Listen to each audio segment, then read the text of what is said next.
सुनी सुनाई बातों पर हम इतना ध्यान नहीं देते। तो किसी भी शब्द हो या किसी भी व्याख्या हो, वो जब हमारे जीवन में उतर जाती है तो हम उसके बारे में ज्यादा जागरूक हो जाते। आप आम खा रहे हो और फिर आम के बारे में आपको कुछ जानकारी मिल रही है तो उसके कुछ मायने हैं। अब आपके पास आम की ढेर सारी जानकारी है लेकिन आपके पास आम ही नहीं, तो उस जानकारी का कोई फायदा नहीं। वह कागज के फूल है जो सूखेंगे तो कभी नहीं, जो अपना रंग भी नहीं छोड़ेंगे, लेकिन वह आपके किसी काम के भी नहीं। अब बच्चे के हाथ में कुछ भी दे दीजिए, कुछ भी, वह उसका क्या बनाता है? या तो खाने की चीज बनाएगा या खिलौना।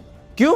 अगर उसका पेट भरा है तो वो खेलेगा, अगर उसका पेट खाली है तो वो खाएगा। बस इसी दो ही चीजें पता है कि खाना है और पचाना। आप प्रेम की व्याख्या कर रहे हैं, आप भक्ति की व्याख्या कर रहे हैं, वो आपके दिमाग के अंदर कर रहे हैं, उसे सच्चाई का कोई लेना देना है। वह सिर्फ कागजी फूल है कि खुशबू आ नहीं सकती कागज के फूलों से। प्रेम अगर आपने शरीर के तल पर किया है तो आपको वासना का संदेह होगा। प्रेम आपने अगर मन के स्तर पर किया है तो आपको भावना का अनुभव होगा। तो आपने प्रेम किसके साथ किया है? अगर काम के साथ किया है तो आपको एक अलग अनुभव मिलेगा। आपने अगर किसी व्यक्ति के साथ किया है तो अलग अनुभव आएगा। किसी महिला को अगर बच्चा हो गया, जब वो माँ बन जाती है ना, तो उसके अंदर की बीवी मर जाती है। या तो बीवी रहेगी या तो माँ बनेगी, और माँ बनना सर्वश्रेष्ठ पुरस्कार है। तो कौन उस बीवी के पद पर रहना चाहेगा? जब वो माँ बन जाती है तो पति को नजरअंदाज कर देती, क्योंकि उसे जो पाना था उसने पा लिया। तो अक्सर जो पुरुष होते हैं वो बच्चा होने के बाद हमेशा शिकायत करते रहते कि मेरे ऊपर ध्यान नहीं देते। उसका ध्यान ही इसलिए था, उसे बच्चा चाहिए था, उसे माँ बनना, उसने वो पा लिया। तो पति के ऊपर तब तक ही प्रेम करेगी जब तक उसे बच्चा नहीं होता। प्रेम यह भक्ति का पहला कदम है, उसमें कोई गलती नहीं है। आप प्रेम में कुछ चाह रहे हो, उसमें कोई गलती नहीं है, लेकिन वो भक्ति का पहला कदम है। आप स्कूल में गए और आपने पाठशाला है उसमें आपने स्कूल बंद कर दिया, आपने हाई स्कूल में गए नहीं, आप कॉलेज में गए नहीं, आपने PhD करी नहीं, तो आपको स्कूल में दाखिला लेने का कोई फायदा ही नहीं है। आप बच्चे के बच्चे रहे हो तो जीवन का अनुभव जो है आपका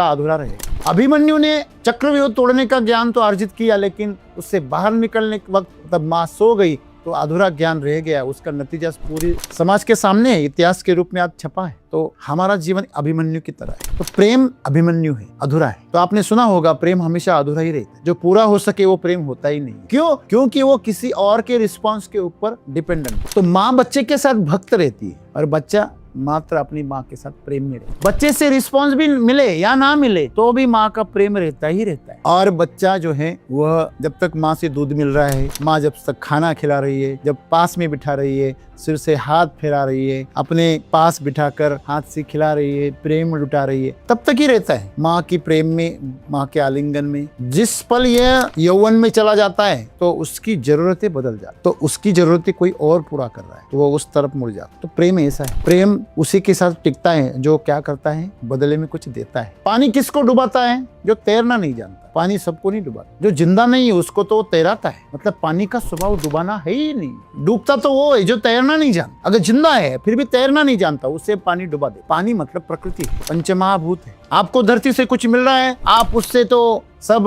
प्राकृतिक अनाज ले रहे हो और उसको बदले में जहर दे रहे हो, इसलिए बर्बाद हो गए किसान। नहीं तो किसान तो अन्नदाता है, वह तो राजा है। राजा का साम्राज्य क्यों गया? क्योंकि वो रावण बन रहा है। उसे सिर्फ चाहिए, वो देना कुछ नहीं चाहती, में किसी और की मदद नहीं चाहिए। आप स्वतः खुद प्रज्वलित हो जाते। माँ का प्रेम प्रज्वलित प्रेम है जो खुद पैदा हुआ है, फिर भी वह प्रकृति की वजह से पैदा हुआ, इसलिए वह ईश्वर जितना भी श्रेष्ठ नहीं। एक मौका मिलता है हर स्त्री को, जब वो माँ बनती है तो उसे ईश्वर बनने का मौका मिलता है। सूरज जो है वह खुद जल रहा है और पूरी दुनिया को क्या दे रहा है? रोशनी दे रहा है, उष्णता दे रहा है, खुद जल के दूसरों को रोशन कर रहा है। इसलिए उसके साथ भक्ति ही हो सकती है, बाकी कुछ नहीं हो सकता। वो किसी के रिस्पॉन्स की इंतजार ही नहीं करता, वो बस भक्त है। कोई पैसे के प्रेम में है, कोई पद के प्रेम में है, कोई सत्ता के प्रेम में है, कोई प्रतिष्ठा के प्रेम में है, कोई शरीर के प्रेम में है, भोगों के प्रेम में है, कोई त्याग के प्रेम में है। त्याग के प्रेम में भी हो सकते हैं आप, वो भी एक बंधन है। अगर आपने किसी अपेक्षा से किया है तो वह भी एक क्या है? बंधन है। त्याग आपने अपेक्षा से किया है, मैं सुबह का जो भोजन है वो त्याग रहा हूँ क्योंकि शाम को मुझे पंच पकवान मिलने वाला है। मैं आज उपवास कर रहा हूँ क्योंकि पुण्य मिलेगा। यह प्रेम का ही एक रंग है, एक गुण है। प्रेम के बिना हम सांस भी नहीं ले रहे, हम जिंदा भी नहीं रह सकते। बस आपका प्रेम कहाँ पर है? तो आपने कहा प्रेम सच्चा है, झूठा है, ऐसे कोई बात नहीं है।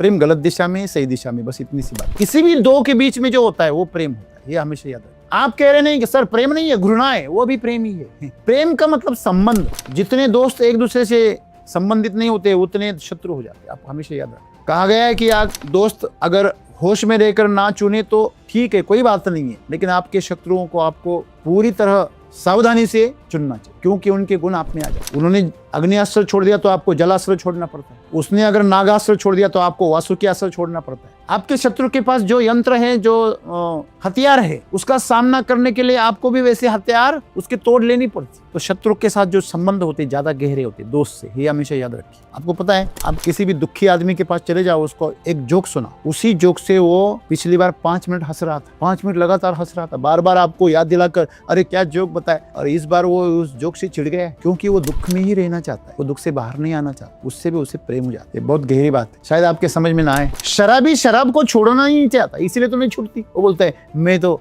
छोड़ना चाहता हूँ, लेकिन जब उतर जाती है तब बोलता है। हर सिगरेट पीने वाला क्या बोलता है, मुझे समझ में आता है कि ये गलत है, फिर भी छूटती नहीं। तुझे सिगरेट ने पकड़ा है क्या? तूने सिगरेट पकड़ा है? किसने किसको पकड़ा है? कौन प्रतिसाद दे रहा है? रिस्पॉन्स कौन दे रहा है? कौन दे रहा है? 2 दिन से नहीं पिया, मर तो नहीं गया ना? नहीं, याद आ रही है। आपको क्या लगा सिर्फ लड़कों को लड़कियों की याद आती? अरे सिगरेट वाले से पूछो, उसको कितनी याद आती। जितना वो सिगरेट से और शराब से प्रेम करता, उतना कभी किसी व्यक्ति से उसने कभी किया ही नहीं। कुछ लोग पैसों से प्रेम करते हैं ऐसे, लेकिन पैसों से प्रेम आपको अच्छा लग रहा है क्योंकि पुरुषार्थ लग रहा है, लेकिन आप लोहे की जंजीरों में बंधे हो या सोने की जंजीरों में, कोई फर्क नहीं पड़ता। जंजीरें जंजीरें है जो आपको बांधेगी। नहीं, आप बड़े शान से बता रहे हैं मेरे ऊपर कितनी, देखो ये कितने गड़े गहने, गहने नहीं पागल, जंजीरें है। आप उसे गहने बनाकर पहन रहे हो या आप पैरों की बेड़ियां बन रही है, उससे कोई फर्क नहीं पड़ता। पुलिस ने आपको पकड़ा एक हाथ से और आपके हाथों में बेड़ियां डाल दी है, तो ये दिखाई दे रहा है कि अरे ये बदनाम है, ये तो गुनहगार है, इसको पकड़ा लिया है, ये तो गुलाम है, अपराधी है। लेकिन जिसके गले में 4-4 किलो के 2-2 किलो के गहने हैं सोने के, वह भी जंजीरों में बंधा हुआ है, मोह की जंजीरें में, मोह की बेड़ियां हैं उसके हाथों में।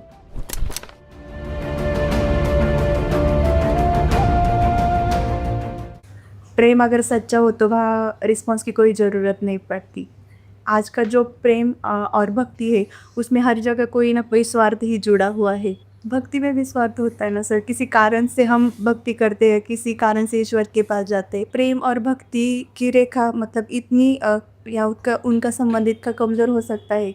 आप बोलते हैं कि माँ का प्यार जो होता है वो सच्चा होता है, तो वो एक तरफा होता है या फिर वो रिस्पॉन्स करती है ना। हाँ। बच्चा रोने लगा क्यों? रिस्पॉन्स करती है। रिस्पॉन्स करती बच्चे को तकलीफ हो गई, वो रिस्पॉन्स करती है। वो रिस्पॉन्स करती है इसलिए तो प्रेम बना ही रहता है ना। बराबर है, पर कम से कम दोनों में से एक तो रिस्पॉन्स कर रहा है तो प्रेम बना रहेगा। अगर दोनों भी रिस्पॉन्स करना बंद कर दिए तो प्रेम खत्म हो जाएगा। मतलब ईश्वर के ऊपर भक्ति होती है हमारी, पर अगर माँ को ही ईश्वर मान ले ना, तो फिर प्रेम और भक्ति में अंतर का सवाल ही नहीं आता इधर। तो अभी सदगुरु ऐसा क्यों बोल रहे हैं कि बराबर है, पर मेरा सवाल ऐसा है कि अगर हम मतलब मनुष्य और ईश्वर में अगर भेदभाव नहीं करे तो ये प्रेम और भक्ति में भी भेदभाव नहीं हो सकता, वो एक ही हो सकता है ऐसा? बिल्कुल हो सकता है ना, लेकिन कैसे, ये सवाल है। वही सवाल है। और किसानों को भी मतलब जो अपनी खेती होती वो खेती ना वो के एक पूजा हुआ है, हाँ, ईश्वर की पूजा होनी चाहिए। तो ऐसा तो क्यों नहीं? क्यों बोल रहे कि प्रेम और भक्ति अलग अलग है, कि तो प्रेम को रिस्पॉन्स चाहिए और भक्ति को नहीं चाहिए, या फिर हम खुद में ही प्रज्वलित हो जाते हैं अगर अकेले भी करें तो? ऐसा दोस्तों, जब भी प्रेम शब्द आता है ना तो हमारे अंदर गुदगुदी होती है या तो घृणा पैदा हो जाती है।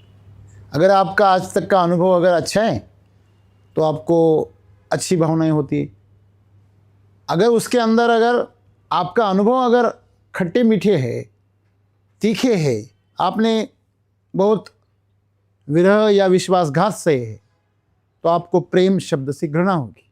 क्योंकि आमतौर पर किसी भी शब्द के बारे में हम तभी संवेदनशील होते जब वो घटना हमारे साथ घट रही होती है। सुनी सुनाई बातों पर हम इतना ध्यान नहीं देते। तो किसी भी शब्द हो या किसी भी व्याख्या हो, वो जब हमारे जीवन में उतर जाती है तो हम उसके बारे में ज़्यादा जागरूक हो जाते हैं। आप आम खा रहे हो और फिर आम के बारे में आपको कुछ जानकारी मिल रही है तो उसके कुछ मायने हैं। अब आपके पास आम की ढेर सारी जानकारी है लेकिन आपके पास आम ही नहीं है, तो उस जानकारी का कोई फायदा नहीं। वह कागज के फूल है जो सूखेंगे तो कभी नहीं, जो अपना रंग भी नहीं छोड़ेंगे, लेकिन वह आपके किसी काम के भी नहीं। छलावा है, कागज के फूल बस छलावा है। तो वैसे अनुभव की बिना जानकारी एक छलावा है, बस एक भ्रम है। तो शब्द चाहे कुछ भी क्यों ना हो, वह आपके लिए खिलौना है। अगर आप बच्चे हो, आप बच्चे के हाथ में कुछ भी दे दीजिए, कुछ भी, वह उसका क्या बनाता है? या तो खाने की चीज बनाएगा या खिलौना बनाएगा। क्यों? अगर उसका पेट भरा है तो वो खेलेगा, अगर उसका पेट खाली है तो वो खाएगा। बस इसी दो ही चीजें पता है कि खाना है और पचाना है, खाना है और पचाना है। बस अभी अभी वो पैदा हुआ है तो प्रकृति के अंदर से, उसके अंदर से प्राणी की जो संवेदनाएं होती, प्राणी की जो वृत्तियां होती, वही उसके अंदर होती। बस वो एक मांस का और हड्डियों का एक गोला है। उसके अंदर कोई भावना नहीं है, उसके अंदर कोई विचार नहीं है, कोई मन नहीं है। तो उसके अंदर जब मन पैदा हो जाता है तब वो मनुष्य बनता है। तो जैसे कि संसार के बारे में एक बच्चा हर चीज को या तो खाने की चीज समझता है या खेलने की चीज समझता है, वैसे ही एक मनुष्य जीवन के बारे में जो नई चीजें होती है, जो उसको नहीं समझता, वह उसे खिलौना समझता है और उसके साथ खेलना चाहता है। आप अगर किसी कागज की नोट से खेलने लगे, उसको मोड़ने लगे, उसको फाड़ने लगे, उसके आप कैंची से आकार बनाने लगे, तो यह बहुत बेहुदा खेल हो जाएगा, बहुत महंगा खेल हो जाएगा। क्योंकि वो कागज जिससे हजारों कागज आ सकते थे, वो नोट उसे हजारों कागज ला सकती थी, लेकिन उसे उसका कोई पता नहीं है। उसने वो नोट कौड़ी के दाम फाड़ दी। वैसे हमारा जीवन उस बच्चे के खिलौने की तरह हो गया। उसके पास में वो जो महंगे से महंगा नोट है, वो भी उसके लिए कचरा है, कागज का टुकड़ा है। वैसे हमारे लिए हमारा जीवन सिर्फ भोग का एक जरिया है। इसलिए हमारे जीवन में हम जो व्याख्याएं बनाते, वो खिलौने जैसी बनाते।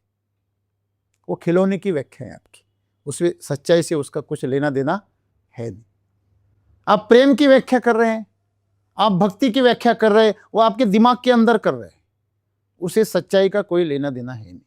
वह सिर्फ कागजी फूल है कि खुशबू आ नहीं सकती कागज के फूलों से। तो वैसे आपके कागज के फूलों से खुशबू भी आ जाए तो वो असली कभी नहीं होगी, वो छिड़क दी गई उसके ऊपर, एक कृत्रिम आपके लिए वो अनुभव है, वो छलावा है। इसी प्रकार प्रेम इस शब्द से सिर्फ छलावा पैदा होता है, कोई असलियत नहीं, असलियत का कोई अनुभव नहीं। प्रेम अगर आपने शरीर के तल पर किया है तो आपको वासना का संदेह होगा। प्रेम आपने अगर मन के स्तर पर किया है तो आपको भावना का अनुभव होगा। तो आपने प्रेम किसके साथ किया है? अगर काम के साथ किया है तो आपको एक अलग अनुभव मिलेगा। आपने अगर किसी व्यक्ति के साथ किया है तो अलग अनुभव आएगा। तो किसी विचार के साथ भी लोग प्रेम करते हैं। देश प्रेम वाले लोग, एक विचार है, देश प्रेम एक विचार है, उस विचार पर प्रेम करते हैं। मुझे सेवा करनी है लोगों की, इस विचार से, सेवा परमो धर्म, इस विचार के साथ लोग प्रेम करते हैं। आप उस हिरन के भांति दौड़ दौड़ कर आप मर जाओगे, लेकिन आपको कभी सच्चाई का पता नहीं चलेगा। इसीलिए संत और गुरु या साधु ये हमें मार्गदर्शन करते हैं कि आप जिस जीवन को जी रहे हो ये बस एक माया है। तो प्रेम के बारे में अभी वो वर्णन कर रहे हैं कि प्रेम तब तक ही टिका रहता है जब तक उसे प्रतिसाद मिलता है। अगर उसे प्रतिसाद मिलना बंद हो गया तो प्रेम सूख जाता है। किसी महिला को अगर बच्चा हो गया, जब वो मां बन जाती है ना, तो उसके अंदर की बीवी मर जाती, या तो बीवी रहेगी या तो मां बनेगी, और मां बनना सर्वश्रेष्ठ पुरस्कार है। तो कौन उस बीवी के पद पर रहना चाहेगा? जब वो मां बन जाती है तो पति को नजरअंदाज कर देती है, क्योंकि उसे जो पाना था उसने पा लिया। तो अक्सर जो पुरुष होते हैं वो बच्चा होने के बाद हमेशा शिकायत करते रहते कि मेरे ऊपर ध्यान नहीं देती। उसका ध्यान ही इसलिए था, उसे बच्चा चाहिए था, उसे मां बनना था, उसने वो पा लिया। तो पति के ऊपर तब तक ही प्रेम करेगी जब तक उसे बच्चा नहीं होता। समझ में आ रहे ना? तो अगर आजकल की माएँ तो खुद पर निर्भर है, तो और वो मजबूती से बच्चे पर प्रेम करेगी, बराबर है ना। तो उसके जीवन को सार्थकता चाहिए तो वो उसी तरफ जाएगी। वैसे ही आप किसी भी चीज का तब तक ही प्रेम करते जब तक आपको उससे कुछ मिल रहा है। तो प्रेम जो है यह लेन देन है। प्रेम यह भक्ति का पहला कदम है, उसमें कोई गलती नहीं है। आप प्रेम में कुछ चाह रहे हो, इसमें कोई गलती नहीं है, लेकिन वो भक्ति का पहला कदम है। आप स्कूल में गए और आपने पाठशाला है, उसमें आपने स्कूल बंद कर दिया, आपने हाई स्कूल में गए नहीं, आप कॉलेज में गए नहीं, आपने पीएचडी करी नहीं, तो आपको स्कूल में दाखिला लेने का कोई फायदा ही नहीं हुआ, आप बच्चे के बच्चे रहोगे। तो जीवन का अनुभव जो है आपका अधूरा रहेगा। अभिमन्यु ने चक्रव्यूह तोड़ने का ज्ञान तो अर्जित किया, लेकिन उससे बाहर निकलने के वक्त तब मां सो गई तो अधूरा ज्ञान रह गया। उसका नतीजा पूरी समाज के सामने है, इतिहास के रूप में आज छपा है। तो हमारा जीवन अभिमन्यु की तरह है। तो प्रेम अभिमन्यु है, अधूरा है। तो आपने सुना होगा प्रेम हमेशा अधूरा ही रहता है, जो पूरा हो सके वो प्रेम होता ही नहीं है। क्यों? क्योंकि वो किसी और के रिस्पॉन्स के ऊपर डिपेंडेंट है। सदगुरु आगे क्या कह रहे हैं कि जब तक आप प्रेम में लेन देन नहीं कर रहे वो टिकेगा नहीं। तो प्रेम बीवी और शोहर का हो या माँ और बच्चे का हो, जब बच्चा अपने पंख फहराने लगता है और उड़ने लगता है तो उसका भी माँ से लगाव टूट जाता है। माँ का होता है लेकिन उसका टूट जाता है। लेकिन माँ जो भी करेगी वो अच्छा ही करेगी, क्योंकि उसका प्रेम कभी खत्म ही नहीं होता। अपने शरीर के मांस से उसने एक गोला बनाया। पार्वती ने अपने मेल से गणपति को बनाया, और यहां पर हमारे शरीर के मांस के गोले से हम बच्चा बनाते, तो कोई फर्क नहीं, बड़ा फर्क नहीं है। मेल में और आपके चर्बी में क्या फर्क है? वो चर्बी ही मेल बन जाती, बढ़िया क्या बात है। वो धूल थोड़ी है, और वो धूल भी है क्योंकि वो मिट्टी से ही बनी है और वापस मिट्टी ही बनेगी। आपको शरीर ऐसे ही छोड़ दो, ऐसे ही मिट्टी बन जाता है। तो ये गोला किससे बना है इससे कोई फर्क नहीं पड़ता, उसके अंदर क्या डाला हुआ है इससे फर्क पड़ता है। इसके अंदर प्राण डाले हुए, तो माँ के प्राण उसके साथ जुड़े होते हैं। इसलिए माँ जो भी करती है बच्चे के लिए वो हमेशा, तो माँ बच्चे के साथ भक्त रहती है और बच्चा मात्र अपनी माँ के साथ प्रेम में रहता है। बच्चे से रिस्पॉन्स भी मिले या ना मिले तो भी माँ का प्रेम रहता ही रहता है। और बच्चा जो है वह जब तक माँ से दूध मिल रहा है, माँ जब तक खाना खिला रही है, जब पास में बिठा रही है, सिर से हाथ फेरा रही है, अपने पास बिठाकर हाथ से खिला रही है, प्रेम लुटा रही है, तब तक ही रहता है माँ के प्रेम में, माँ के आलिंगन में। जिस पल यह यौवन में चला जाता है तो उसकी ज़रूरतें बदल जाती, तो उसकी ज़रूरतें कोई और पूरा कर रहा है तो वो उस तरफ मुड़ जाता है। तो प्रेम ऐसा है, प्रेम उसी के साथ टिकता है जो क्या करता है, बदले में कुछ देता है। तो प्रेम लेन देन ही है। क्या इसमें कोई गलती है? उसके बंधे रहना गलती है, प्रेम करने में कोई गलती नहीं। आप इस जीवन में कुछ भी करें कोई गलती नहीं है, लेकिन उससे बंधे रहना गलती है। वह चीज आपको अगर बांध दे तो आप गुलाम बन गए, गुलाम बनना गलती है। पानी किसको डुबाता है? जो तैरना नहीं जानता। पानी सबको नहीं डुबाता, जो जिंदा नहीं है उसको तो तैराता है। मतलब पानी का स्वभाव डुबाना है ही नहीं है। डूबता तो वो है जो तैरना नहीं जानता। अगर जिंदा है फिर भी तैरना नहीं जानता, उसे पानी डुबा देता है। पानी मतलब प्रकृति है, पंचमहाभूत है। अंगारों पे चलना जो जानता है उसे अंगारे कुछ नहीं करते, जो चलना नहीं जानता उसे वो जला देता है। हवा पे तैरना जो जानता है उसे हवा उड़ा के लेके जाती है, और नहीं जानता उसे वो गिरा देती, और खड़ा है फिर भी गिरा देती। जो उड़ना जानता है उसे और उड़ाती। तो ये प्रकृति ऐसी है। आपको इसकी वृत्ति को समझना है, प्रवृत्ति को समझना है। तो प्रवृत्ति क्या है कि आप रिस्पॉन्स दोगे, वो रिस्पॉन्स देगी। शरीर के तल पर और मन के तल पर पूरा जीवन प्रेम में होता है। शरीर और मन के तल पर प्रेम में जीवन होता है। तो क्योंकि वहां पे प्रतिसाद है। प्रेम के लिए कभी सूरज की कभी उपमा नहीं दी जाती, चांद की दी जाती। 14वीं का चांद हो या आफताब हो। पूनम का चांद नहीं कहाँ है? 14वीं का चांद हो। तो 14वीं का मतलब बढ़ता हुआ चांद है। पूनम का तो घटेगा अभी अगले दिन है ना। तो चांद को प्रेम की उपमाएं मिली है, सूरज को नहीं मिली है। सूरज को तो जलने की उपमा मिली है।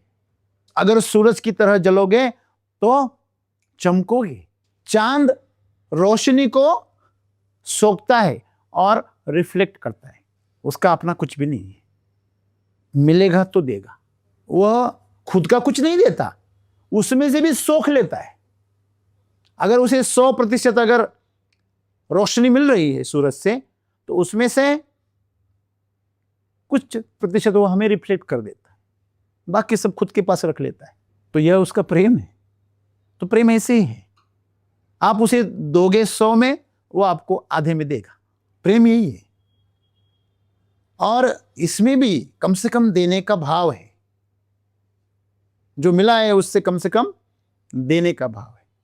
इसमें भी लोग नहीं देते, वो भी बचा के रखना चाहते, वो भी असली चीज लेते और नकली चीज देते।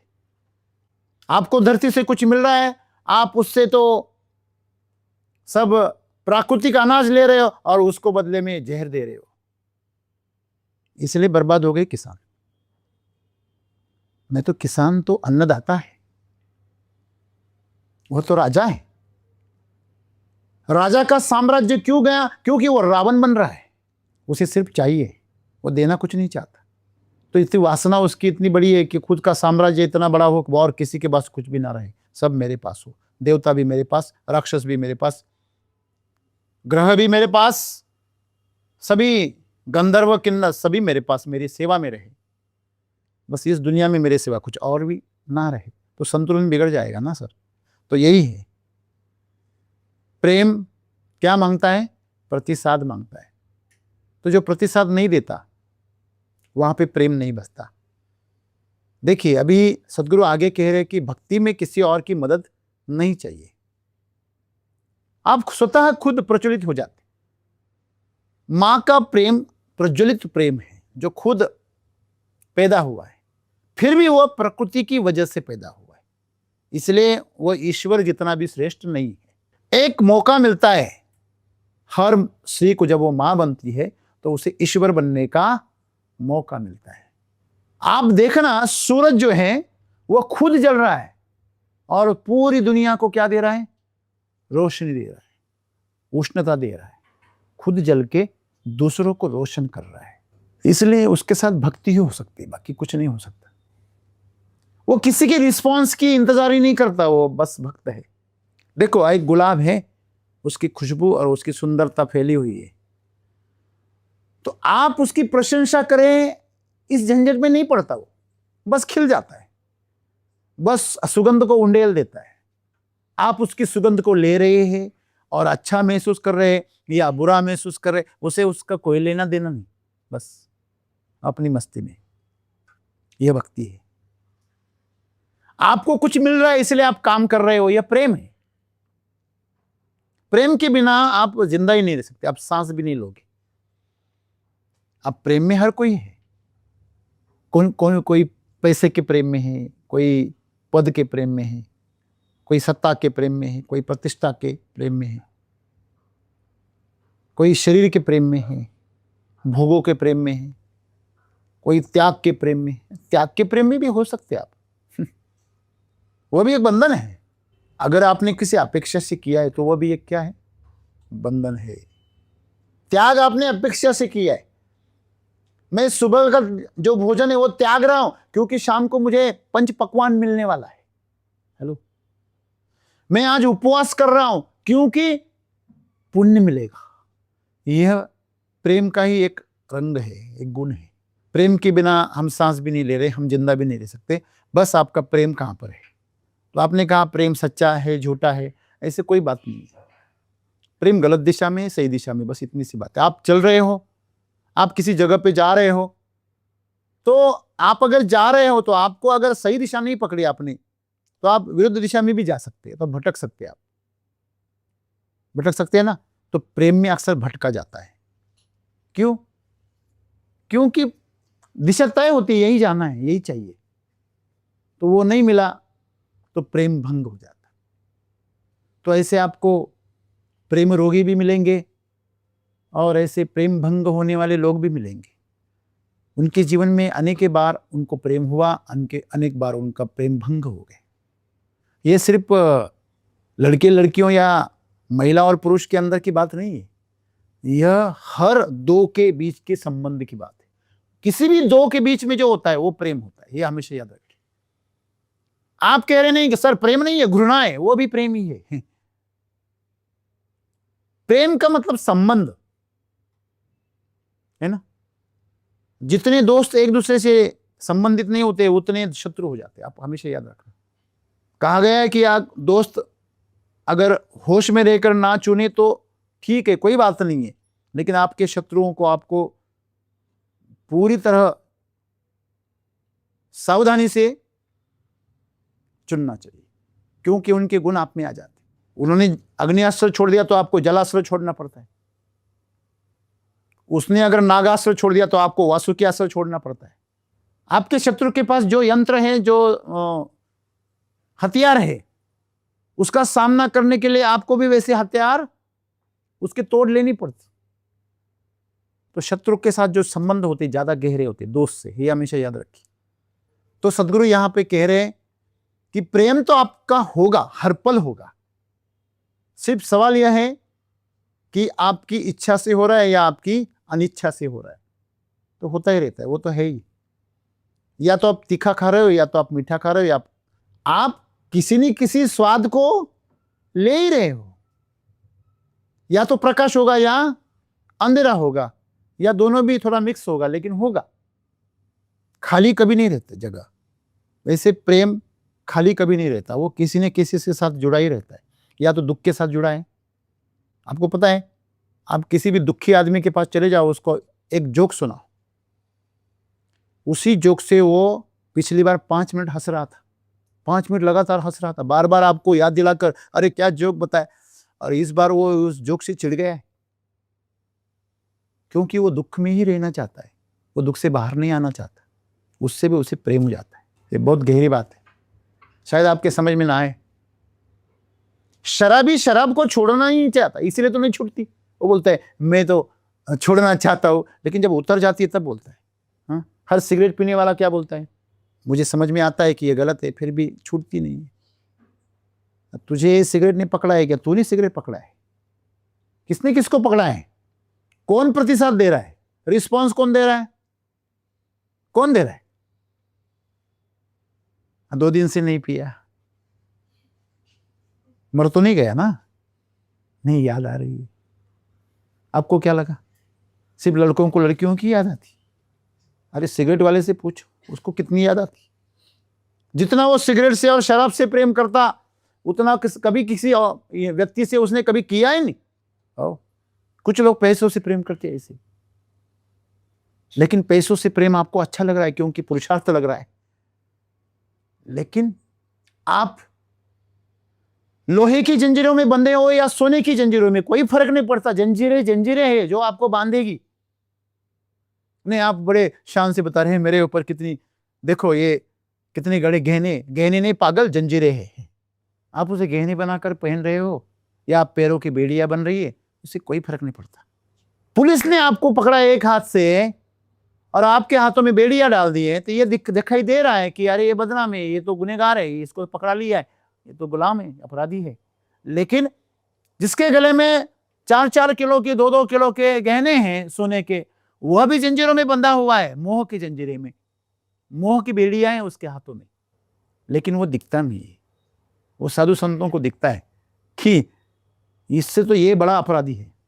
आपको पता है, जब लोग बड़े बड़े गहने पहनकर आते हैं सोने के, आधे किलो, 1 किलो, 2 किलो, क्या आप में से किसी को उसके प्रति प्रेम पैदा होता है कभी? हमारे अंदर से उसके प्रति घृणा पैदा हो जाती है। अपने आप। इसलिए आपको यह बात बहुत समझनी है कि सोना जो है उसके साथ में हमेशा कल ही रहता है, उसके साथ में कभी ईश्वर नहीं रहता, तो उसके संभालना बड़ा मुश्किल हो जाता है।